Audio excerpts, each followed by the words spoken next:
It's a rock and roll? Bet. That's DY, boy. Oh, that's my guy. Good. What's up, everybody? This is episode 6 of TRPT, Change of Direction. I got a special guest with me, my guy, Rashaad Samples. His dad's a Dallas legend in coaching, so many of y'all know him through his dad. You know him through his high school football, his college football, and now y'all are getting to see him continue that legacy as a coach himself. I'm glad to have you on today, sir. Appreciate you for coming in. So I've been knowing Rashaad for, I'm 30, so probably about 20 years knowing him, knowing of him, just because our families went to the same church, knowing of his dad. His sister's son actually went to my mom's daycare, so we've been connected in a lot of ways for many years. And now Rashaad's the running backs coach at SMU, just newly signed. What day did you actually sign that contract? About to say was it a couple of months ago, a month ago? Wasn't two? A few months ago, right? Yep. I want to say. Move your mic over here for me. Move your mic over a little bit. Oh, okay. I want to say maybe February, March, something like that. Yeah. February. Hey, not too long ago at all. Yeah, man. I know that was exciting. I know you were at UT. Mm-hmm. You did some work at Houston before, right? GA at Houston, yep. And then you did quality control. And then you were assistant as well, right? Yep. At UT. Yep.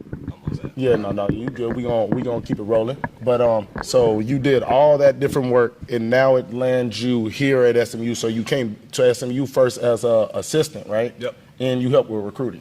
Yeah, I came as an assistant. I was kind of all over the place working with the offense, mainly the receivers. Okay. It was kind of an awkward moment. It was kind of an awkward time to get hired. That's kind of why it went down how it went down. Usually people don't get jobs in July. I got hired in July, so they called me and just basically offered me the job, and I took it. But when you look at it, it's like 3 weeks away from the season. You know what I'm saying? So I didn't have time to come in and learn the playbook fast enough. Learn the guys, learn who I'm dealing with. So the first year I was coaching those guys, and some of those guys I knew, Prochet, Reggie Roberson, some of my guys I knew. But it was last season was a time for me to kind of familiarize myself, get familiar with the program, how they do things, how things go, and that's kind of what the first season was for me. But I was still kind of mainly working with the receivers. Okay, that's cool. So we're going to swing all the way back to that in a little bit, but we always start with that first question because we talk about that journey to get to that path, so to where you're at now. So what got you into playing sports? Was it your mom, your dad? Was it seeing somebody on TV? We always, wonder what was it like to say, I want to play it, or was your dad, mom like, boy, get out there, you about to get into some sports and stop sitting around? That's crazy. I think I always just grew to basketball growing up. Like I love playing basketball. Like I was a basketball player my whole life. I actually played varsity basketball before I played varsity football. I played varsity, started on varsity as a freshman at Skyline basketball, and so when it comes to football, like I know that's how I kind of got my competitive nature. And then being the youngest of my family, it's 4 of us, and I got 3 older sisters, but we were always competitive in my house. Everything was competitive. Exactly. And being around my dad, being around football players all the time and just competitors, I think I just had a competitive nature more than I liked doing anything. I liked to win. Exactly. So when it came to doing stuff, I wanted to win. So I think basketball was my first love when it came to sports, but then I think later on I grew to like football just more honestly because of my dad. Exactly, with him doing all the coaching and like you said, with the athletes that you're seeing go through his program, it's probably led you over there to be like, you know what? I don't even think it was led, bro. I think he forced me, honestly. and it's like that sometimes.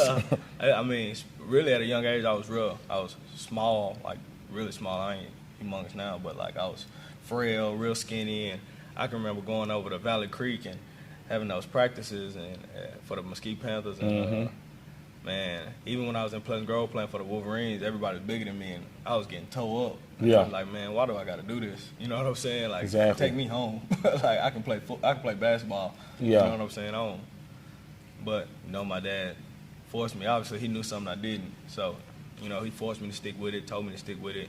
I tried to quit a bunch, and he just kind of pushed me, and I ended up, falling in love with it. So when did you stop playing basketball? You said you were on varsity basketball before football. Yeah. So when did you stop playing basketball? I was played varsity basketball my freshman year, and that's the last year I played. That's crazy. That's crazy because I'm guessing like your pops is talking to you like he's the head coach of Skyline football. It's like, hey, dude, like, okay, that's fine, but I need you over here, and then getting in here in the off season as well. Yeah, I think that was part of it. Well, my freshman year, I played freshman football, then went straight into basketball, and then made varsity as a freshman. Then my sophomore year, I played football. Ended up breaking my. It's kind of ironic. I ended up breaking my ankle the day before our last playoff game my sophomore year. So my ankle was broke for basketball season my sophomore year.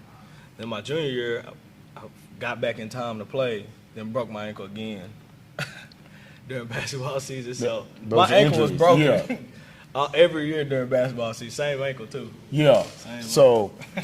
So when you're breaking your ankle and doing all that and all that rehab's going on, because I know a lot of players, like I said, have problems. Like, man, why me? Why me? Did you think that, or was it like, hey, this is just another obstacle, let's keep grinding, or was it kind of, or did you have those moments of like, I think the easy, like, you know what I mean? Yeah, I think the easy thing to say is, yeah, I knew this was an obstacle, and I had to get over it, but that's not what I was thinking. Like, I was why me? Like, I ain't gonna get no offers. It's gonna ruin my college career. It's gonna ruin my chance to go to college. It's gonna ruin my chance to play ball. Man, I felt so sorry for myself, but knowing who my dad, if you know who my dad is, exactly, you knew that couldn't live in me long. Because before I could even feel sorry for myself, I was already, like a week after I broke my ankle, I was already doing something small to get back. You know what I'm saying? To rehab, and already thinking positive thoughts and getting pushed. My dad is real big on pushing people, and so he pushed me. I'm talking about the day after surgery. He had me doing exercises and stuff like that and getting ready to get back. So I think I got so engulfed in, challenging myself to get back faster and push myself and, hey, know everything going to be okay, or focus on what can help me once I do get better, that I forgot about feeling sorry for myself. Exactly. So we're talking about like a lot of things that not only you were doing, but the influence of your dad say, hey, no, you're going to play football. Hey, you're injured. Let's keep working. Yep. So what was that like playing with your pops? Because I know for me, at one point, me and my dad argued so much that it was my freshman year of high school during basketball season. So it's off season for training. And he would pick up me and my 3 homeboys every day after school when I get out of basketball practice, take me home and take them to train for 3 straight months. Yeah. Because we argued so much, my mom was like, y'all are done. I'm tired of this. Like, if y'all can't get it right, this ain't gonna mess up y'all's relationship because you don't want to listen to him and you get frustrated with him. So how was that like for you having like, not my pops was my trainer. Yeah. And we got back rolling after that going, but you can't be like, well, I'm gonna go to a different school and not play for you. So what was that kind of like? I don't know if I can say hell, but hell. Yeah. Like, it was terrible. I ain't gonna lie, like, no, like, the man I am now says it was worth it. It turned out being what I needed. It helped me be the man I am today. But in those moments, it was terrible, bro. I can remember my 10th grade year, and that's probably one of my hardest years of high school because, I want to be the big dog, you know what I'm saying, but I'm not the big dog. I'm on varsity, but, I'm not that great. Because, and especially at the school, y'all got some boys coming out there say you want to be a dog and you in 10th grade, but you got guys going D1 left and right out of there. And I'm up there with the dogs, but I'm really a puppy. You know what I'm saying? So I can remember days where it's like I dropped passes in practice and got my phone taken for a week. And it was like, my man said, you on punishment. Like, I'm on punishment for dropping passes. Like, and then how do you tell somebody, like, hey, bro, I texted you. Yeah, I know I'm on punishment for dropping passes in practice. Like, so, it was, bro. And it was hard because everything came back to football, you know what I'm saying? And that was our relationship, you know what I'm saying? Like, he was my coach. So it's like when he got home, how most people be like, I'm a coach when I'm on the field and I'm a dad when I was at Man, that switch did not. He was he always did not coaching. Flip the switch. He was when we got always home, coaching. I was still hearing about practice. I got the extended version. So, nah, man, it was tough. It was tough. But then as I got older, it did get a little bit easier, and I did kind of understand why he pushed me like he pushed me, and it was like it was, ended up helping me. So, it was. A lot of tough love, like in the time, like it's even tougher in the time. And when you look back at it, you like, no, you still was tough, and I ain't like it, but I understand it though. Like, right, it's not about us always liking what our parents do for us. Like, that's what I think too many of our parents are trying to do now in the world, to be friends and want our kids to love everything we do and like everything we do. Like, it's not like that. Sometimes you gotta hate me for what I'm going to do out of love for you. So, no, that's definitely cool. So we're talking about, you and your pops in the football and how he was as a coach. So being at Skyline with all those dogs and this and that, your pops is riding you. Like I said, to the man you are today, it helped. But also in that time, you end up being, what, an Under Armour All-American? Yeah, Under Armour All-American, got invited to the opening, all that stuff. Yeah, so how was that? Like, now you finally work your way up, you're a big dog, you at the All-American games, you go to Oklahoma State. So are you now looking at, by the time you're in your career comes, like, okay, Pops knows what he's talking about, or are you still kind of looking at him upside his head like, man, yeah, I'm here, but you still tripping type? You can't, if you know my dad, you can't even look at him like that, because he ain't going to give you a chance to tell you, for you to tell him, hey, you know what you're talking about. He's just going to look at you like, I told you I knew what I was talking about. So, exactly. I mean, but I knew he was right. You know what I'm saying? I ended up, when I first got to Oklahoma State, my freshman year, I ended up running 4.32. And that's one of the fastest times that had been ran there. And that was fresh off a broken ankle. You know what I'm saying? I broke my ankle every year going into college. I mean, every year. So, like, I knew he knew what he was talking about, because I came out faster, I came out better. And, man, it helped, you know what I'm saying? I think when I first went to college, it helped me out, because I'm used to having my dad in my ear kind of telling me, kind of push me. And I think when my first year in college, that kind of helped me, my work ethic wise. Exactly. You know what I'm saying? Because I always got this little voice in my ear telling me to do more, that ain't enough. So I think, I think even now, I think that those things have helped me going with my dad in high school. So how was it? So now we'll transition a little forward into Oklahoma State. Like you said, your first year. How did it feel like now having Gundy as the coach and Pops at home? And it's like, I'm used to my Pops being on me.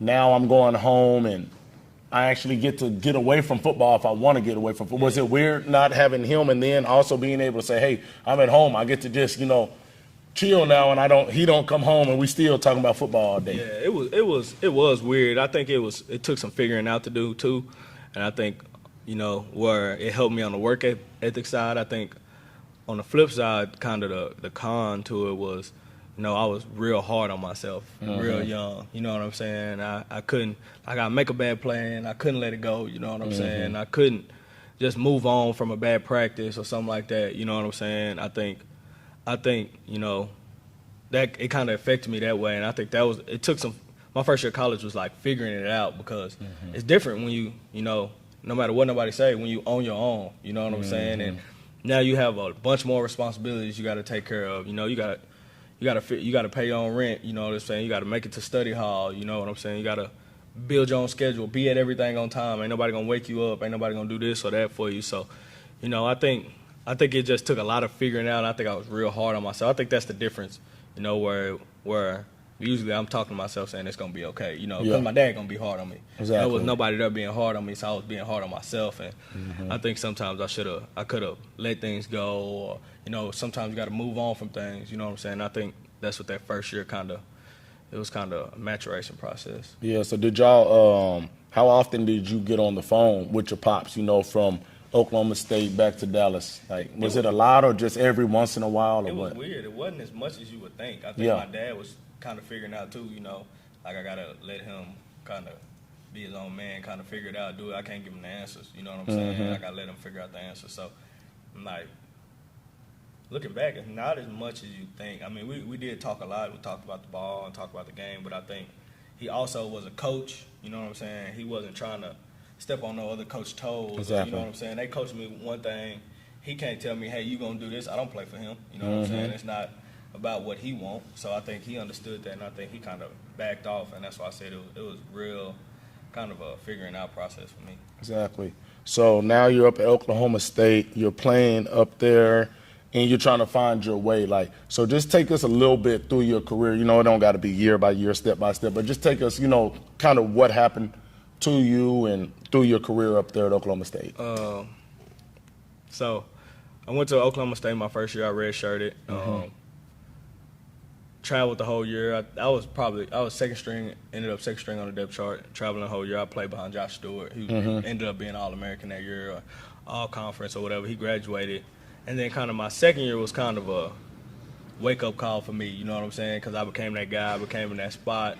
And I don't know if I realized that I needed to be ready for it, you know what I'm saying? I think I just thought I could wake up and be that guy, you know what I'm saying? And at that level of ball, you got to be able to be ready for it, you know what I'm saying? You gotta take on the approach, you know. It's not you just wake up and go play ball, you know what I'm saying? Preparation is important, like being mature is important, you know what I'm saying? Taking that approach to the game, where it's not like high school where you just wake up and just put on the pads, you know what I'm saying? And sometimes, you know, you watch a little film. I mean, I don't think I understood how mental the game had became, and you know, that was hard for me. So that probably was my struggle my sophomore year, and I think towards the end of the year, I started having it figured out. You know what I'm saying? I started kind of figuring it out. At that time, me and my position coach, we didn't have the best relationship at all. You know what I'm saying? Like, our relationship was terrible.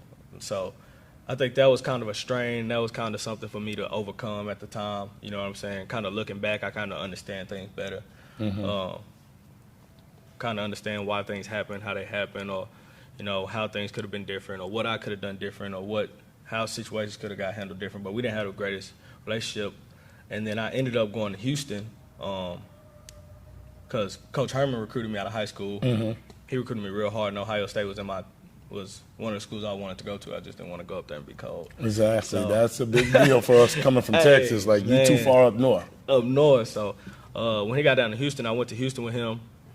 Sat out my first year. I tore it up. I had to play basically on the practice squad while I sat out. But I tore it up. I ended up being like preseason all-conference, and I hadn't even played yet. You know what I'm saying? Just because people had came to my practice and saw me play, watched me, like seen film of how I was playing on practice squad. Like, so I was doing great. I was having the best time. Football-wise, I think I was way more mature. I think I understood what it was about, kind of, you know what I'm saying? Because it's kind of hard when you're young to really understand what it's about. And ended up getting concussions, bunch of concussions. Ended up, D.Y. was my coach at the time. Coach Y was my coach at the time. And so I ended up getting concussions, and I ended up having to stop play. They literally, like, took my pads, like, took my helmet. They literally cleaned out my locker for me because I was gone. I kept going back out. They were like, you got to stop. You can't come out here. Kept going back out. So they literally just took my stuff. And so that was kind of hard for me. And then D.Y. kind of helped me with that. And Coach Herman basically was like, hey, man, you a captain on this team, damn near. You know what I'm saying? D.Y., I led all the receiver drills for D.Y. Me and D.Y. had a great relationship. So, you know, he would call me and get on the phone with me every night before we did something the next day in practice. So I was always on the same page as him anyways. So he was like, man, you might as well just help coach. You know what I'm saying? We already talked so much when you was a player. You was leading the drills. You was doing this and that. You might as well, like, actually coach. And Coach Herman did the same thing. I wasn't hearing it at first. I wanted to play still. Exactly. And Coach Herman kind of called me up, did the same thing. So ended up coaching. He ended up leaving. I ended up staying another year GAing there. Getting on at Texas, and then becoming assistant receiver coach at Texas and quality control, and then getting that SMU job. So when they brought that up to you, obviously I know you're hurt. Like, I was just watching the interview on All the Smoke with Shannon Sharp. Okay. And they were talking about when Sterling Sharp, his brother, gets hurt and, you know, everything's over, and how bad it hurt Shannon to see his brother just, boom, one play and he's out of there. So I know that has to hurt for you. but then they come to you with this coaching. Like, is that the first time you thought about getting into coaching? Like, obviously your pops has been coaching, but for you, was that the first time it ever crossed your mind, or was this something like, well, I was going to do this probably anyway, or was that just something that they kind of threw at you and you was kind of like, I don't know, because obviously you still wanted to play. Yeah, I think when you playing ball, honestly, you don't think about nothing but playing ball. You know what I'm saying? I think, yeah, coaching probably crossed my mind at some point, just like being a doctor or being a president. Like, it just something you think about doing. You know what I'm saying? Like, but I don't think it was just ever a real thought. I never planned it out. You know what I'm saying? Like, I could coach maybe one day. You know what I'm saying? I could teach one day. You know, it's just. But not at 21, no, 22, I'm whatever. not thinking that was not a part of. Yeah, I was 20 years old at the time, so that was not a part of my plans at all. You know what I'm saying? But even when they told me, I was just like, nah, I'm good. You know, I was in business school at the time. Thought I was gonna be a CPA or something. And so I was like, nah, I want to take a break from football because. No, I felt, like you said, I wasn't okay with, like, knowing that I wasn't playing no more. You know what I'm saying? I wasn't okay with being around the game not playing. So, you know, it was kind of hard for me to, I think accepting was the hardest part. Like, exactly. Like, accepting, like, this it. You know what I'm saying? And I think once I accepted it, like, coaching became a reality. And I started loving it. Exactly. So we'll slide on over because I really want to get a lot into the coaching side because we talk about, you know, in the NFL and college, we want more black head coaches, more black coordinators, more black general managers. So it's cool to see yourself and a couple of my other homeboys, like we talked about, AJ Stewart, Lanier Sampson, guys that, you know, that I know are in this coaching game. We talk about Coach Wyatt. He's like, you know, a godfather like to a lot of young black coaches, right? So before we talk about some of that other stuff, we talked about, like I said, your pops. Like, so now you're like, pops was coach for a long time, and I played under him. Like, was he a big inspiration to a lot of things that you did once you got into it? Like, or was it like, oh, pops did it this way, but I'm gonna go a whole different type of, you know, demeanor and have my own little thing to it? I think just naturally, I just do what my pops did and say the things my pops say. I don't even think I think about it. I really don't think about it at all. You know what I'm saying? Like, but I do, like everybody always tell me, you're just like your dad. You know what I'm saying? I do catch myself kind of doing things and kind of just gravitating to things my dad does and without even noticing. I mean, just unconsciously. You've seen him do it forever. I've seen him do it forever. So to me, honestly, it's like it's my idea. You know what I'm saying? Because I'm not thinking about him when I'm doing it. When I'm doing these things or saying these things, like I'm not saying, oh, my dad did this, so I'm gonna do it. I'm doing it like out myself unconsciously. So like to me, it's not even I'm doing what he did. I'm just doing what I know. You know what I'm saying? But I do think, you know, like I think how he's coached and how he's been as a dad and just how I've watched him has influenced me when it comes to coaching. Has to be. Like I said, that's the same with my dad, with raw power to what I turned into TRPT. You know, some of the things that you do, say, how you approach stuff, you're not doing it saying, oh, yeah, Pops did this, but it ends up being, you know, the same way because you've seen it. It's a subliminal thing that happened in front of you so many times. So you say it, you do it, you stand a certain way. You know what I mean? That's just how it goes. So so now you're coaching, right? And I see you on the sideline at your Pops games. Like, have you ever been like, hey, Pops, you know, I know you know what you're doing, but I got something for you. This is what y'all need to do for this game. Have you ever helped like with a game plan? Or I would say, man, hey, that guy might be kind of nice over there, Pops. You know what I mean? That's illegal. So, yeah. So no, I haven't. Yeah. But I have thrown things at him. Yeah. You know what I'm saying? Thrown things off the board at him. Exactly. So it's crazy. Like, because when I first started coaching, I used to always do it. You know what I'm saying? And the reason I don't now is because, like, my dad honestly don't take nothing I say, like seriously. And it's like, I don't know if it's because I'm young or because I'm his son, but literally, like, he listens. Probably, you know, a mixture of both. I mean, he listens to nothing I say. Like, you know what I'm saying? Like, I could go walk up to him right now and give him some game plan, give him an idea. Like, hey, man, I think this would be a great idea. I think this would be a great game plan. You know, they're going to do this. You should do this. Like, when I was young, I used to do that. And literally, he would be like, you don't know what you're talking about. And somebody could come up and say the exact same thing. He'll be like, oh, okay, we're going to do that. That's how it go. So That's how it go.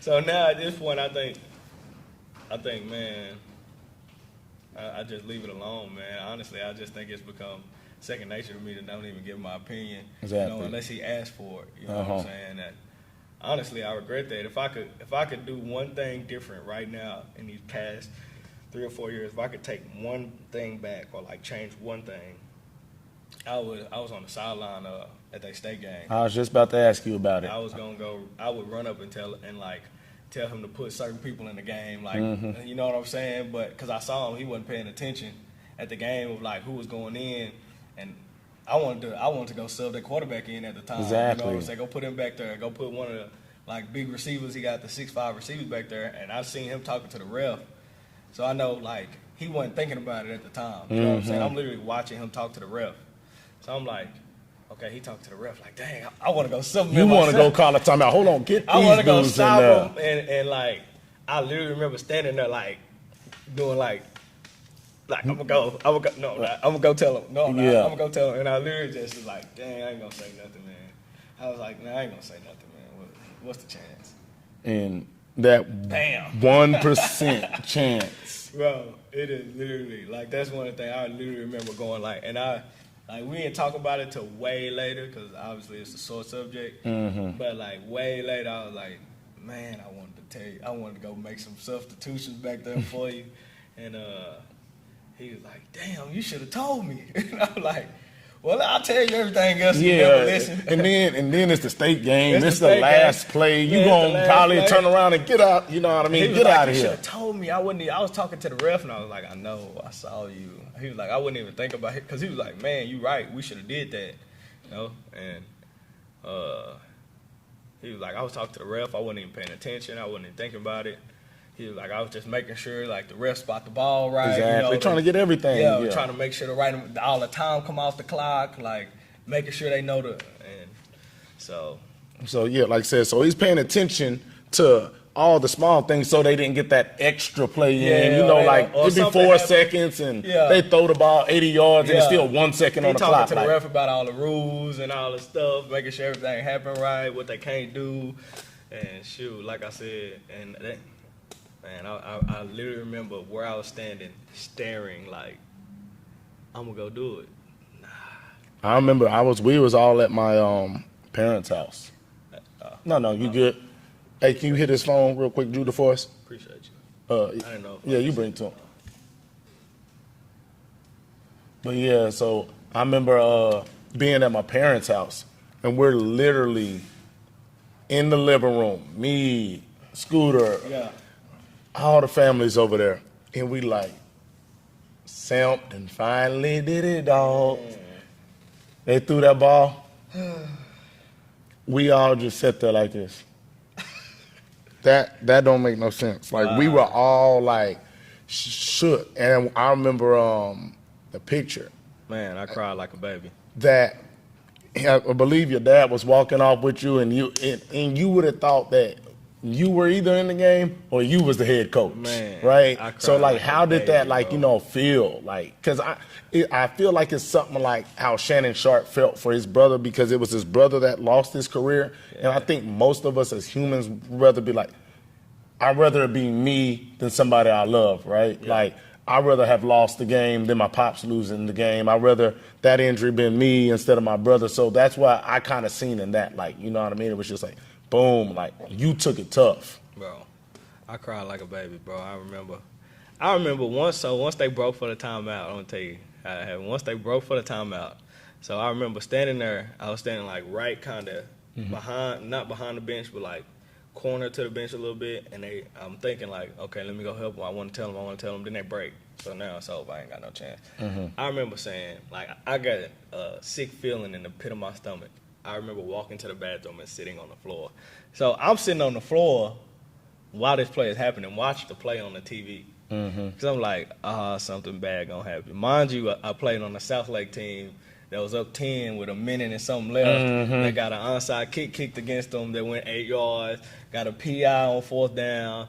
They fumbled, we picked it up and scored. They called it an incomplete pass, and then we lose that game in a minute and some seconds to go win the state championship. Yeah. And I seen him get a field goal block to win the state championship. They scoop and score, go score a touchdown, and they make the field goal, they win the game. So like, I don't know. I just felt like something else bad was gonna happen. It's always something. So I went and sat down on the floor, and I remember hearing I like turned away from the TV when they turned it up, and I remember hearing a scream, like just, and I was like, it wasn't coming from my side. Yeah. I was on the Duncanville side, and they bathroom. The screams was coming from the other side. It's coming from over there. I said, oh no. So I remember walking back out, and bro, I don't know. It just hurt. It bad. Hurt. Like I said, I can only imagine for like you. Baby. Like I said, we were hurt. Like, that felt like, because once again, your pops is a legend out here, right? So everybody knows him. Everybody loves him. We're like, okay, finally, this is his time. Yep. This is his time. So that happens. But one of the cool things happened is you put out a tweet, like right after, I don't know exactly how far after the game, it was like, I promise, this is for the city, we'll be back. Yeah. And then they go back to the championship next year. So that was cool. Like a year later, we held our promise and this and that. But the one problem is, y'all are beating down Rockwall, ACL to the quarterback. Like, it's like, it sucks because it's like, we have no states, but we could have multiple states, and he's already going down as a legend. He's going down as one of the greatest ever. Yep. But it could be literally, it's kind of like the Tom Brady 2 Super Bowls that he lost, like really a catch off the head, or dang near a no-look pass, perfect. Like, I could be perfect dang near. And with him, it's like I could have 2, 3, 4. Like, there was teams that were good enough at Skyline, Duncanville back-to-back years. So I was at that game. Yeah. And when I seen that, I was sitting on the Rockwall side, and I seen JJ go down. I was with you. Yeah. And I was like, please. And then later that game, I walk over there and talk with you. And the young bull came in and looked nice at quarterback, but I just knew it was going to be tough versus that North Shore team. And I don't know a 14-year-old that's ready to play in a 6A Division I state championship. Right. So, versus North Shore and all that. Like, come on. I don't know one. I can't find you one. Not at quarterback, too. Yeah. That's a hard deal, man. That kid he still played his butt off. Exactly. So I was impressed with that. So now that's just some of those things that I seen about, that championship game. Like because it's not only for you, like for all of us, it's still like Samp gonna do it. And then this year, we got him coming back, y'all steamrolling again, and then that happened. So hated to see that, but we'll move. That was the worst day of my life, but by the way, I didn't make it home. I ran out of gas on the side of the freeway. Which one? The state championship. The first one or second one? The first one. First one? Yeah. When you were just like this day, I didn't get home to 4 a.m. I ran out of gas on the side of the freeway, and the police had to come pick me up. So this just ain't a good day. This ain't a good day, man. That was a bad day, man. So now we talked about a bit about that, right? We talked about your pops, just like I talk about my pops a lot, because especially in what you're doing, it only makes sense, to kind of see what you have done and what he's done, and it correlates to what we're talking about. But now you're out here making a name for yourself, right? You are the youngest full-time position coach in the nation. Like, what does that, like, because that's an honor. Like, that's not just like, that's something to be talked about. Like, not only am I the youngest full-time coach, I'm a young black man. What does that kind of mean to you? Man, it just means, a lot of my hard work done paid off. It feel good, honestly. It mean a lot to me just knowing somebody's taken recognition of the things I've done and just the things I'm able to do and my potential, right? Because like you said, I'm still young, so, what I'm gonna do in my career is yet to be done, right? It's far away, way away. You know what I'm saying? So to kind of give me this opportunity young is just, it mean a lot to have somebody believe in your potential like that. So man, it's important to me. It's important to me because there's some other young dudes out there trying to get coaching jobs, and there's other people out there who trying to do the same thing, and this just help. Hopefully, what I can do is help people understand like, okay, you can be a young coach and still be successful, still do things the right way, still be mature about going about your business, and still handling these boys the right way and teaching them the right things, and teaching them how to grow up and become a man, and just kind of handle it, So I mean, like I said, that mean a lot to me, bro, and especially being African American, given, like you said, we trying to get more black head coaches and more, black coordinators, and just being able to start so young and be able to show that I know the game and show that I can, I belong, you know what I'm saying, and I can do a good job, and it mean a lot to me. Not only me, it mean a lot to a lot of other people out there trying to get going, because I remember when I was a young GA, and it was those guys who were kind of in my steps now, my shoes now, helping me out, you know what I'm saying, and giving me a chance, introducing me to people, and telling me how to do things, and I would watch them and watch how they did things. So, it just mean a lot to me knowing that I'm helping give other people a chance like people have helped me. Exactly. So you signed with them at 24. So what is that like being a young coach? And guys, you're basically coaching dang near your teammates. Yeah. What's that like? It's hard. People like to say teammates. I'm a little older than them. But hey, Brandon Wheaton, when he was at Okie State, was 28, right? 28. Something like that. 28. So we got guys that are like that. No doubt. Right? It's a challenge, but I think it can be good and bad. I think it's just how you do it. I think you got to allow yourself to kind of build a reputation and let them know from the jump street, like, hey, we're not about to play these games. You know what I'm saying? Like, this is going to be for real. I'm going to push you. I try to do a good job telling my guys, especially, like, hey, I'm not trying to be a dad. You know what I'm saying? I don't have all the answers in the world. You know what I'm saying? But, I do have a lot of answers, and you guys going to have some answers, and we're going to work together to figure it out together. But at the same time,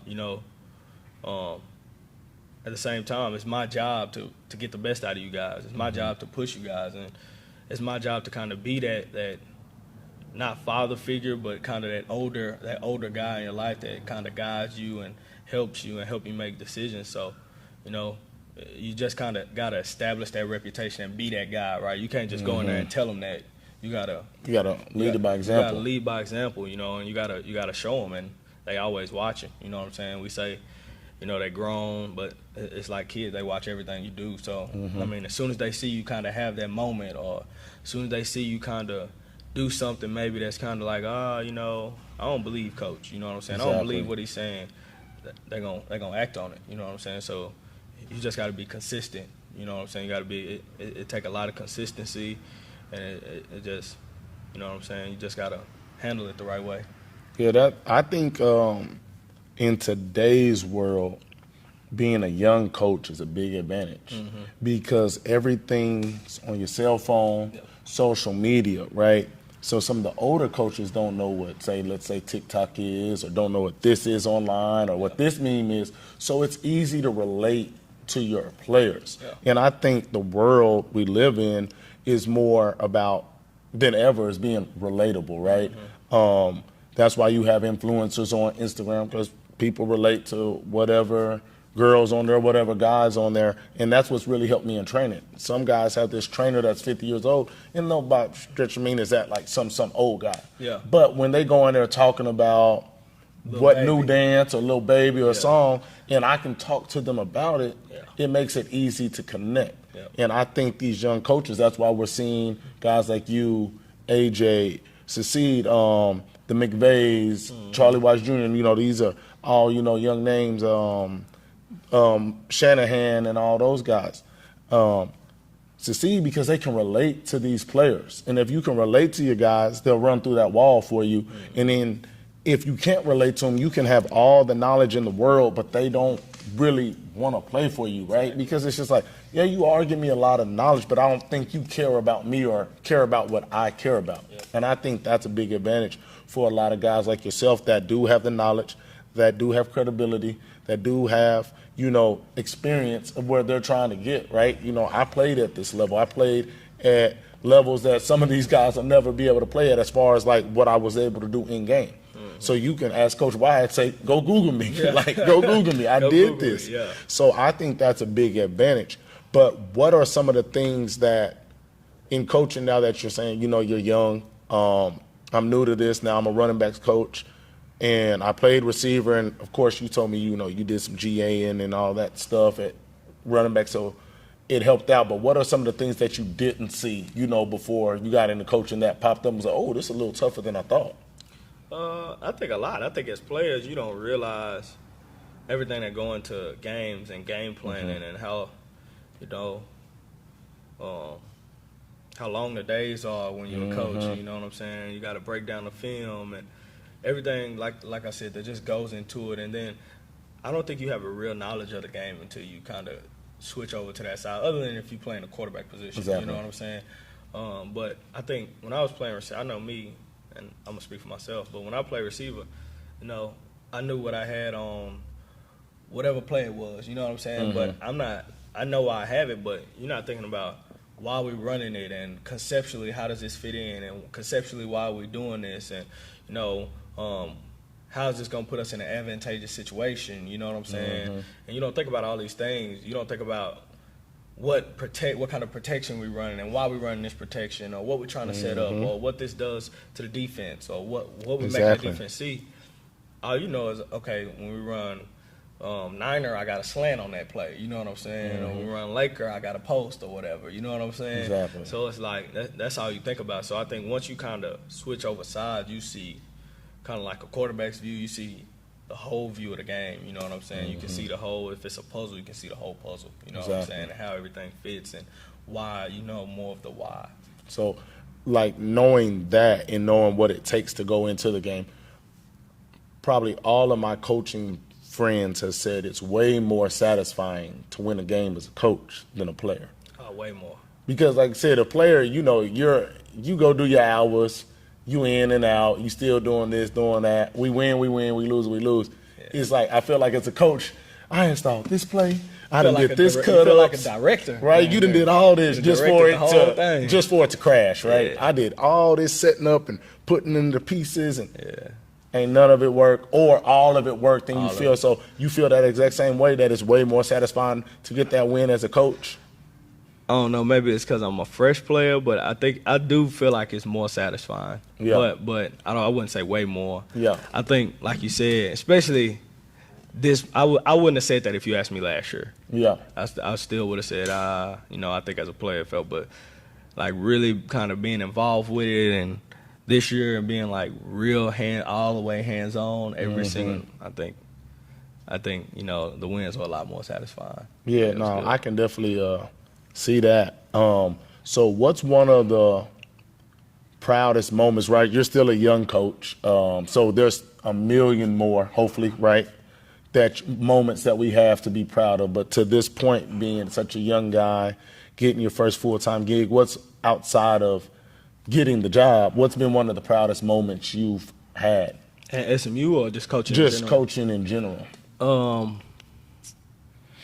One of my proudest moments, I'm going to say one of my proudest moments was, to this day, I had a lot of proud moments last year, but I think the moments you have as a young coach that kind of give you the confidence, you know what I'm saying, kind of really give you the confidence. I can think of two things that stick out of my head. When I was at Houston, my first year kind of really all the way in it. Like, my first year was with D. Wide, and I was in, but I wasn't 100% in. I was about 80% in, you know what I'm saying? Then that next year I GA'd, and I was the offense coordinator's assistant. So I remember we was playing a game. I want to say it was like ECU or something. And, you know, I'm a young coach at the time, and so I question everything and everybody. You know how it is. Yeah, like, man, I know. What are you doing that for? I question everything. But, you know, as a young guy, everybody question you, too. Like, what do you know? You know what I'm saying? And so, you know, I was just kind of that guy in the room where nobody really asked me much. Nobody cared about my opinion. So I remember sitting in the box. I sat right next to the offense coordinator. And he had asked me, it was a particular play we had ran a couple times, and he was like, I remember thinking, like, him looking over and, like, asking me, like, what you think we should go here? And I'm looking at him like, hey, this a live game. You ask me what play to run. This ain't mad. Like, this ain't practice, bro. You want me to? You really want me to answer this? And like, I just remember sitting there like, dang, he really want my opinion on this. So I remember giving him like telling him a particular play, and he called it, and I remember it being successful, and like he started rolling on the drive, and we ended up scoring that drive. Mm-hmm. And I remember him just like reaching over and like dapping me up, and I was like, God, you know, like, dang. Yeah. Like, that kind of inspired so much confidence in me at the time that I really needed being a young coach, because I was still kind of questioning, do I really want to do this? Yeah. You know what I'm saying? Is this really me? I was trying to get an accounting degree, and I was coaching, you know, working full-time coaching. So I was like, man, I don't know if this is really what I want to do. So just that moment kind of gave me a whole bunch of confidence. Then I remember Texas OU game last year, not this past one, but the year before when I was at Texas. I remember it was a big third down, like literally a third down for us to go score or maybe take the lead or put us in a position, you know, in the game. Like, we couldn't win without getting this third down. It was like 3rd and 12. And they had called the play, and I remember one of the receivers come over to me and kind of say, hey, like, they playing such and such coverage. They playing trail coverage, you know. They playing trail. Like, how? Like, I can't get open on this route. I'm not going to be able to get open. They playing me trail. So I remember literally kind of just, like, talking them through it. Like, hey, you know, you're going to do this, you're going to do that. You know what I'm saying? You're going to break this way, and then you're going to break out. You're going to show eyes at the top when you break it. And then you're going to show eyes at the top. You're going to sell a post and break out to the out. I was like, he playing trail. He going to slide inside once you break towards the post. And then once you break out, now you got him where you want him. I remember literally explaining it to him. Like, in my head, I had him pictured. I had pictured him doing it. You know what I'm saying? I'm seeing it as I'm telling him how it's going to happen. And I remember literally we broke the huddle. And I mean, he ran it exactly how I explained it, described it, called it first down, we go score. And I remember, like, all right, you know what I'm saying? I can do this. I can get these boys a position. I can help these boys, you know what I'm saying? Because he had the talent. All he needed to do was, you know, understand or be coach, like, understand what he needed to do, you know what I'm saying? All he needed was the direction. And, you know, just giving it to him and watching him do exactly what I said, like literally exactly how I saw it in my head when I was telling him, and it working just like that. Like, those are things that's like you said, are satisfying. You know what I'm saying? Because, you know, it go a lot in. It's a lot that go into it, and it's so easy for you to tell somebody something and it be wrong, and everybody like, oh, DP told him to do that. Exactly. Who told him to do that? Coach. Oh, we don't listen to him no more. Exactly. So those was moments as a young coach where I was like, all right, you know, those are. I just remember those moments that gave me a lot of confidence early. You know what I'm saying? Now it's like, okay, I do things like that, and on the regular. You know what I'm saying? Yeah. I'm teaching these boys how to do this and that on the regular, and they doing it, and it's working, they have success. But like, as a young coach, you know what I'm saying, I really hadn't proved it to myself. I thought I could do it, but I hadn't proved it to myself. Exactly. And those were some moments where I, you know, gained confidence by proving it to myself. No, those are cool, but I know another cool moment that, you know, I hit you up on your inbox on Instagram. It was like, oh boy, you on billboards now, right? Yeah. Okay then. So how does it feel? So multi-part question. So how does it feel, you know, kind of to be on those billboards now? You riding through the city, boom, you out there, you modeling now. You a modeling. So that was a bad picture, though, by the way. So you up there on them billboards, right? So that's cool. But how does it feel like you're down in Austin, you doing your thing at UT, but SMU brings you back home, and it seems like you got so much love from the city, right? Like, man, Sam back, you know, this and that. The city's loving it.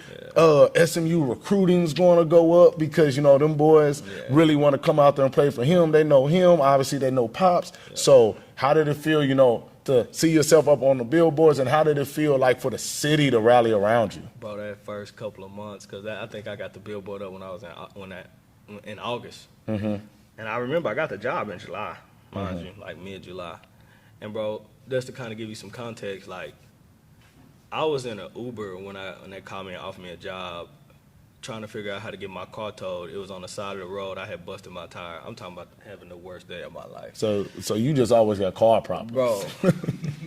Yeah, I do, low key. But bro, I was in an Uber, bro, and it's funny because I got this sign. I got the letter in my office, like right under my desk. Of that day, I had just wrote a sign and left it in my window, like some sloppy sign. It say, "Do not tow. Be right back." Like, I put that in my rear because my car just parked in the middle of like kind of like a little off road. Yeah. And so bro, so going from that, literally, that's like the day I got the job. And I remember I came back down. Probably 2 weeks. I think I was down here so fast. It happened so fast. I was down here like 2 days later, or like 3 days later. And so the first thing I did was go on kind of a staff retreat, and that's where they decided they was gonna put me on a billboard. And I remember, bro, that first couple of months was unreal. I was on a billboard, you know. I had gotten a coaching job. Man, they all the stuff they was doing for the campaign to bring me back, you know. Yeah. Shoot, man, it was, bro. I remember when they like put it up the first. Like I would drive every morning because they was like, it's supposed to be up today, it's supposed to be up. So I wake up every morning, like pass and go through the way to see if it's up. Dude going way opposite way to work. I'm about to go see. I'm trying to go see. But man, bro, it was unbelievable, especially just being from this city, like really growing up here. And I feel like I done grew up everywhere. Like went to school, played ball in Oak Cliff, grew up in Pleasant Grove, grew up in South Dallas, lived in Mesquite. You know, I done everything my whole entire life, like in this metroplex, you know what I'm saying? Like in these metroplexes, like AAU basketball, AAU football, Texas, whether it was Team Tigers or Texas Tigers with Dalen and all them. Well, I mean, so man, and then like I said, the billboard was on Jim Miller, right around the corner from Skyline. So just being able to like have that up like in the areas I grew up, bro, that meant, I mean, like I said, I couldn't describe the feeling of when I first saw it. It was crazy. No, that was cool. Like seeing you up there, and like I said, just knowing you and knowing your family, and you coming back. I remember, like, I think, man, before I think it was announced at SMU, I probably had like 5 people. Hey, I heard Sam coming back. I heard Sam coming back. I heard like it was like a big thing. Like it was so cool because how the city and the people were rallying around you, and how happy everybody was for you. Like if somebody didn't know you, and they just heard all the things going on, they would have thought you was coming back to be the head coach of SMU. Yeah, like because people were so happy and talking about it so much. That was like one of the coolest things that I saw for one of my guys to be like, man, this kid's young, he's doing his thing, he's up on billboards, and dudes are genuinely happy, man. Like to see him back. And that's the coolest part because like. I grew up a coach's son, so I know I know what it can look like. You know what I'm saying? When people feel like you don't deserve something, exactly. You shouldn't be where you are, and it could have went a lot different, but a lot of people like really genuinely showed love. Exactly. You know what I'm saying? Like, I genuinely. know you've probably heard it sometimes, maybe. Oh well, because of his dad. Yeah, exactly. I heard because of my dad. I was. Only reason why I started on varsity. Yep. The only reason why I'm gonna do this. I'm like, bro, my dad's a trainer. Yeah. Bro. Like, why? But like, so I know, especially in the coaching world, and being in Texas, that you heard it. So like, since we on that, like, does that just drive you more just to prove guys like, bro, this is what this ain't none of him. Like he instilled things in me, but where I'm at is because of how I worked to get there. He didn't place me anywhere. This is just what I've been blessed to have these opportunities to do, and I'm taking advantage of them. Yeah, I think it drives me. I know it drives me. I think it done got to the point where it's like I said, that's another thing that kind of unconsciously drives me because, I do want to prove people, that I kind of took. I didn't get here because of my dad in that way. I got here because of my dad because he instilled hard work in me. You know what I'm saying? He instilled work ethic. He instilled morals. He kept me around the game. He made sure I did things the right way, treated people the right way, went about situations the right way. Because there's a lot of head coaches' son around the country who ain't got a coaching job. You know what I'm saying? It really is. So, but you know what I'm saying? He taught me how to take advantage of use my resources, and how to, build relationships with people, and how important relationships are, and how important genuine and real relationships are. You know what I'm saying? And not just kind of that fake stuff. Just to say I know somebody, like allowing somebody to know you. You know what I'm saying? He taught me those things, and I think it's because of that. That I'm here now, because he did me any favors, or he made any phone calls, or it's because he was taking your cell phone for dropping the passes. It's because he was taking my cell phone for dropping passes. That's why I'm here. But it does prove me. I think one thing that kind of pushes me is kind of the whole recruiting thing more than anything, because it's like, if you didn't know any better, I mean, it's funny, me and one of my boys was talking about this. If you didn't know any better, you think like, I recruited my way here, you know what I'm saying? I kind of did, you know what I'm saying? I helped that push me over the top, but I never did recruit. I coached, this going on my sixth year coaching. I never did recruit until the last 7 months I was at Texas, ever. So for 4 years, like in these articles, people like Samples, recruiter. Like that's all you heard. It's like, SMU's recruiting, and all the guys are going to Texas because, I just started recruiting a couple days ago. Exactly. I don't know why, you know what I'm saying, but I did it at such a high level that's kind of what stuck with me. You know what I'm saying? But it wasn't. I got into this thing to coach ball. You know what I'm saying? To help make men, because I love football, because I love the scheme part of it. I know the game. You know what I'm saying? I challenge myself to know the game. I want to know the game. I try to be as much as a football junkie as I can. I watch film all day, and so it's like, recruiting kind of gave me a stepping stool, you know what I'm saying? But that's not my tag. But I think now that I've gotten here, and that was kind of pushed on me to get here, and when I got here, I think that's something that pushed me to like kind of prove to people, hey, like, I'm not no recruit. Like, I plan to be offense coordinator before 30. You know what I'm saying? I plan to do some things when it comes to this game, and it's like that got nothing to do with recruiting. And obviously recruiting is part of it, but like that's not my end all be all. You know what I'm saying? Exactly. I want to be held in high regards with like guys like you said, like Charlie Weiss Jr. and the McVays, because they're talking about their mind, not their ability to persuade somebody to come play. No, it's because I'm really a football mind. Exactly, and that's what I want to kind of be looked at as a football mind, and recruiting kind of helped me open the door. But now that I'm here, you know what I'm saying? That's what I'm trying to prove. I don't think fans of college football really understand the dynamic of coaching, right? There are truly recruiters that coach, and then there's truly coaches that recruit. Yeah. Right? I don't think fans understand that. There's literally, so you have guys that played high school ball, went to school or did whatever, walked on places, never played at a high level, got on with somebody, and became these great recruiters. And they become a coach, say, you're a coach at Texas, a running back coach. And then your next job is at Kentucky, a wide receiver coach. Then your next job might be Auburn, lineman coach. They'd be like, well, why is this guy coaching all these different positions? It's not because he's really coaching those positions.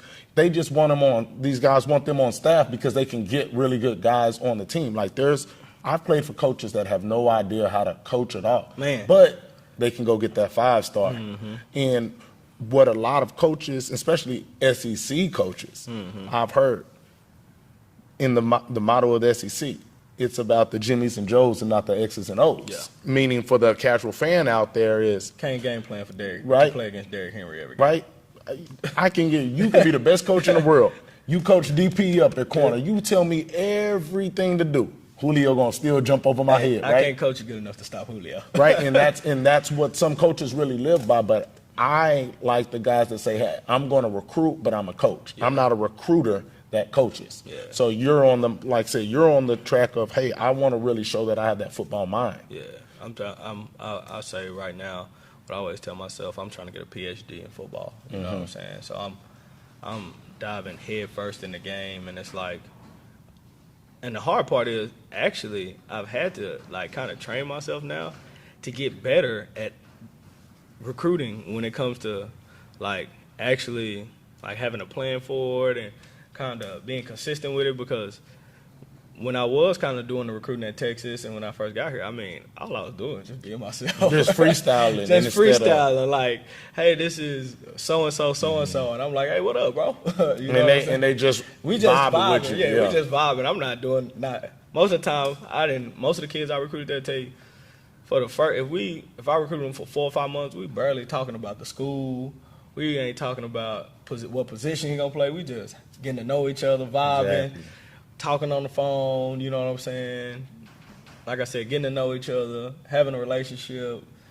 Whether if I'm sending him funny videos I done seen on Instagram, he's sending. We just got a relationship, and the football part comes so down the road. That family aspect is so big. Like, I don't want to sit there and talk to you about football every day, Coach. Because first of all, I probably still got a year before I get up there if I'm a really good player, right? Maybe 2 years, 3 years, well, especially depending on the school you're recruiting kids at. For instance, like some of the kids we've had, Kendricks and Seths and Jackson, they've been having offers since freshman year. So you recruiting a kid talking about running back and this and that. Like, dude, I'm not even going to be there for 3 more years. Exactly. Like, I just want to get to know you and see if, you know what I mean? So that's big. But on that path, like, what did it feel like to kind of get that first recruit? Like, you know, you were talking to him and, hey, coach, you know, I kind of want to come up to, I guess you said Texas was the first spot. Like, hey, I'm going to come up there to Texas. What did that feel like? Oh, I felt good, bro. I ain't gonna lie. Especially because, like I said, I ain't been doing recruiting long, so I quit. You know, you kind of, when you do a real good job at something, everybody kind of notice. You know what I'm saying? That's how it kind of was at Texas. I was doing a real good job at, like, helping recruit.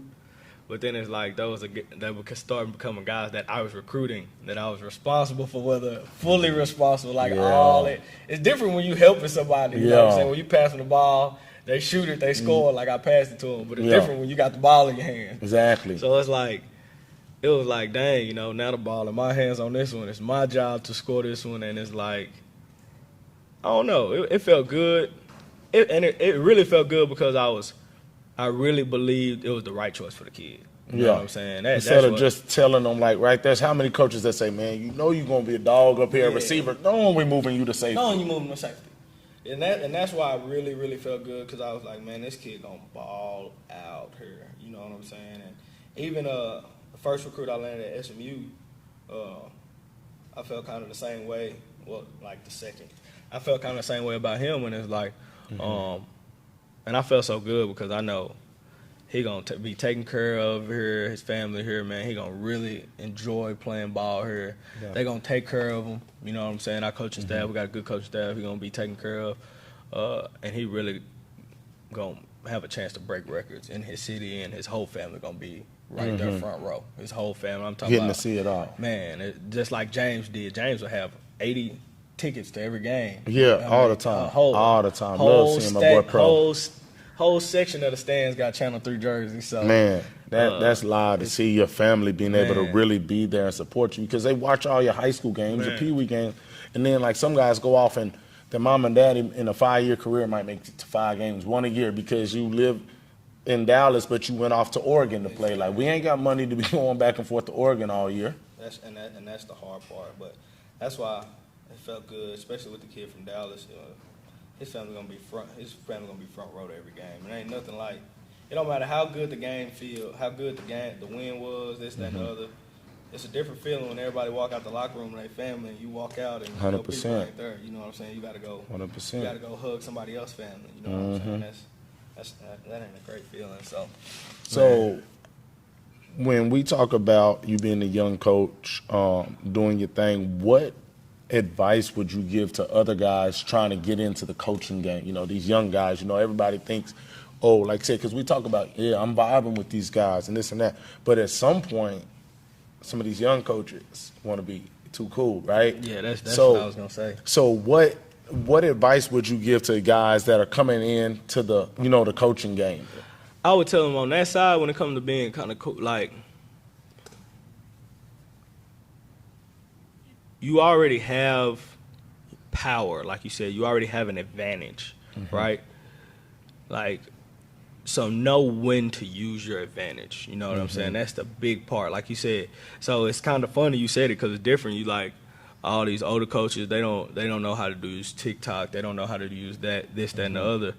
But on my side, it's kind of like I play safe. I play stay away from it. You know what I'm saying? Because it look different when, like you said, a 50-year-old man who don't really use TikTok make these TikToks. It's all fun and games. But Yeah. when this 20-year-old coach always making TikToks, now it might be looked at as immature. You know what I'm Exactly. saying? Like, this dude play too much. Exactly. You know Yeah, what I'm saying? he think this is fun and He games, thinks and it's he all goofy. fun and games. He needs to be watching film, and it's not even that the fact that that's how it is. It's just perception. Yeah. Perception, right?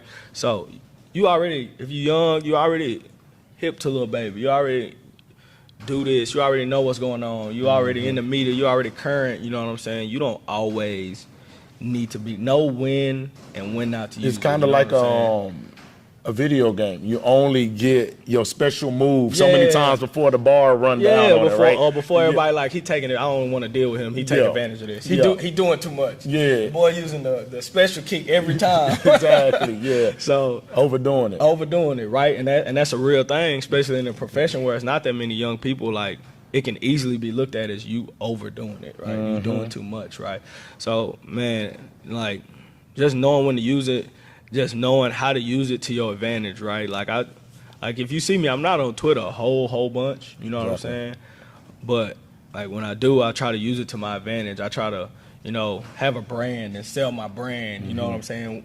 And just promote my brand and promote who I am and what I'm trying to be. I use it as a tool. I don't let Twitter use me. You know what I'm saying? So when it comes to these platforms and these things that you have this advantage of, take advantage of them. You know what I'm saying? Use those things to help build your brand. Use those things to control how you want to be seen, control the narrative. Too many times, like young coaches, they put stuff on Twitter and they put stuff on Instagram and they're not controlling the narrative, right? So what do you want to see? If you sat in an interview right now, you know what I'm saying? What do you want that person to think of you, right? Exactly. You want that person to think you goofy. You want that person to think you play a lot. You want that person to think you immature. You want that person to think you always cracking jokes. Well, you're going to say no. You're going to say, I want this person to think I'm serious. I'm about my business. If I was on the interview, I'm going to be like, man, I'm serious, coach. I'm about my business. I come to work every day. But then on Instagram, like, you always at work playing. You know what I'm saying, on your story. Like, control the narrative. You know what I'm saying? 100%. And even if you're not always playing,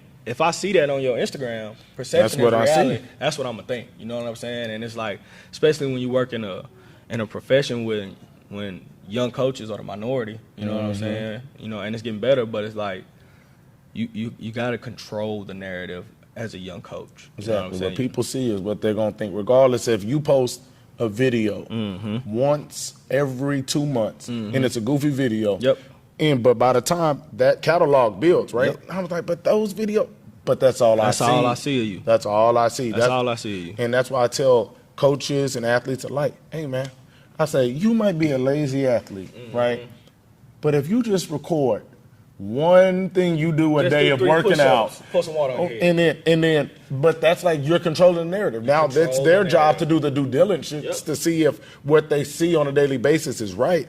But if you over here cussing and this and that, that's what they're going to see. Even though that might not be you and you're trying to be goofy, they don't know. They're just getting to see your body of work that you've put out there. So that's big. And it's crazy because in the world we live in today, most people won't even go.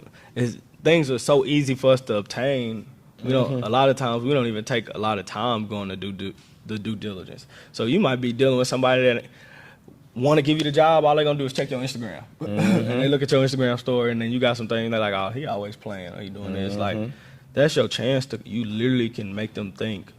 Like, you young and you got an advantage on social media. You know how to use it. You know how it work. You know how to do certain things that they might not know. Like, take advantage of it and let that help build the brand of who you want to be seen as. You know what I'm saying? That's the biggest thing I would tell young coaches, is build your brand and control the narrative. Because if you know ball, they're going to find out. If you don't know ball, they're going to find out. Exactly. Right? If you can recruit, they're going to find out. All these things they're going to find out once you get there. You know what I'm saying? But when people getting to know you and how people find out, control your brand. I think that was big for me coming from Texas. Big. So before we wrap up, which camera? We looking at this one, Judah? Boom.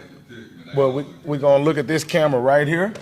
I want you to tell coaches, recruits, whoever, just talk to them one time and tell them what they're going to get when they get to come and play for or recruited by Rashaad Samples. Oh, man, you're gonna get pushed, man. You're gonna get you're gonna get pushed, but it's gonna be fun, man. It's gonna be tough love. You know, I'm gonna take pride. I'm gonna take pride in coming to coach and teach and help you grow as a man. You know what I'm saying? Because at the end of the day, that's what all it's about. You know, the average lifespan for an NFL player is 3-4 years, and that's if you make the NFL. I think the percentage of people making the NFL is like under 1%. So it's like, Exactly. at the end of the day, I want to know I helped you become a better man, a better husband one day, a better father one day, a better teacher, you know what I'm saying, a better role model, a better mentor, and understand life and who you are better, you know what I'm saying? I want to do it in a tough way, you know what I'm saying, because that's how life is, you know what I'm saying? Life 100%. life is tough, and we can't control everything in life, so I'm gonna do it in a tough way, but at the same time, we're gonna have fun and we're gonna work hard, man. We're gonna work real hard and we're gonna have fun, man. Like I said, it's gonna be live. Man, well, we appreciate you for coming on, and we're looking forward to seeing your journey, not only at SMU. I'm a realist, right? So I know SMU ain't the last stop, and like I said, I know you're there, and like I said, you're there, and that's the biggest thing. But I know you do have aspirations of, like you said, being a coordinator, becoming a head coach probably one day. You know what I mean? Just continuing to grow. But while you're at SMU, you know, we're gonna be here. We're gonna root for you. We love seeing what you're doing. We're hoping, you know, that you just continue to grow and get all the things you want out of coaching, out of life, you know, and all that, and continue to help these young men. But that's episode 6 of TRPT Change of Direction. Make sure y'all like, share, comment, and man, we out of here. Appreciate you, my guy. Yes, sir. Yes, sir. It's cool to know you do it on the billboard too. Yeah, my man on the billboards. I seen that big old head all the way out the door. I know who that boy was. Right when I was talking, I said, boy, that's Head Simp. Head took up the whole screen. No, Lanier. You know, yeah. What up, dog? I see you.